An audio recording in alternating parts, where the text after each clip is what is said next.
नमस्कार। आज हम बात करेंगे हमारे टीनेज जो बच्चे हैं उनकी परवरिश में ध्यान रखने वाली दो महत्वपूर्ण बातों की। जब बच्चे टीनेज में होते हैं तो उनका ईगो, उनकी सेल्फ रिस्पेक्ट बहुत बड़ी होती है। इस समय उनके अंदर अहम ब्रह्मास्मि वाली फीलिंग होती है। मतलब उन्हें लगता है कि जो वो सोच रहे हैं वही सही है, जो वो करना चाहते हैं वही सही है। तो ऐसे समय में जो घर के बड़े हैं, जो उनके गार्जियन हैं, उनको चाहिए कि अपने बच्चे को प्यार से समझाएं, क्योंकि हमें पता है कि वो बच्चे हैं, तो हमें बचपना नहीं करना चाहिए। उस समय हमें समझदारी दिखानी चाहिए।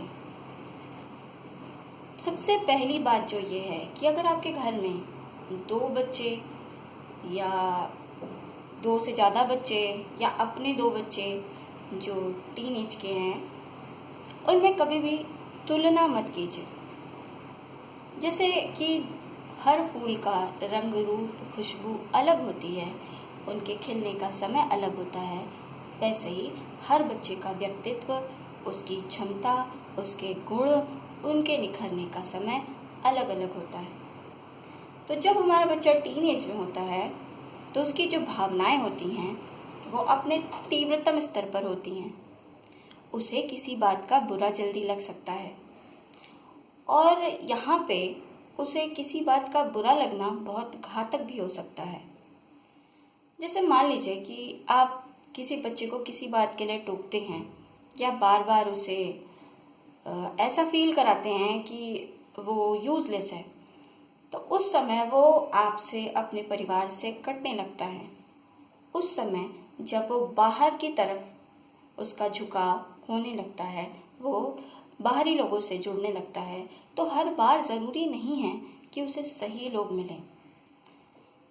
कहीं ऐसे समय में वह किसी गलत संगत में ना पड़ जाए, इसलिए हमें उसे घर में ऐसा माहौल देना होगा जिसमें वह अपने आप को स्वतंत्र और संतुष्ट महसूस करें। दूसरी बात, ये एक ऐसा समय होता है जिसमें बच्चे के भविष्य निर्धारण की चुनौती सबसे बड़ी होती है।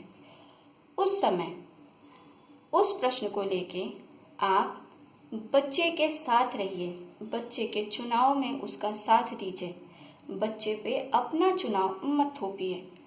आपका बच्चा जिस क्षेत्र में जाना चाहता है, आप उसमें उसका सहयोग दीजिए। अगर हम ऐसा नहीं करते हैं, अपनी मर्जी, अपना चुनाव बच्चे पे थोपते हैं, तो ये बच्चे के व्यक्तित्व के लिए और उसके भविष्य के लिए, दोनों के लिए अच्छा नहीं होता है। परवरिश का एक सबसे अच्छा उदाहरण वो चिड़िया है जो अपने बच्चे को उड़ना सिखाने के बाद नापने के लिए उसे खुला आकाश देती है, कोई बंधन नहीं छोड़ती।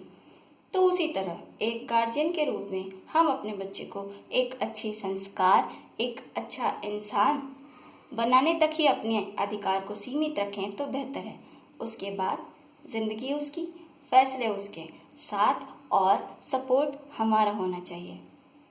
तो आज के लिए सिर्फ इतना ही। अगर आपके पास कुछ ऐसे मुद्दे हैं जिन पे आपको लगता है कि हम बात कर सकते हैं, तो वो मुझे कमेंट सेक्शन में ज़रूर बताएं और मेरे चैनल को लाइक, शेयर, सब्सक्राइब करते रहें। ईश्वर हम सभी के विचारों में शुभता और शुद्धता बनाए रखे। नमस्कार।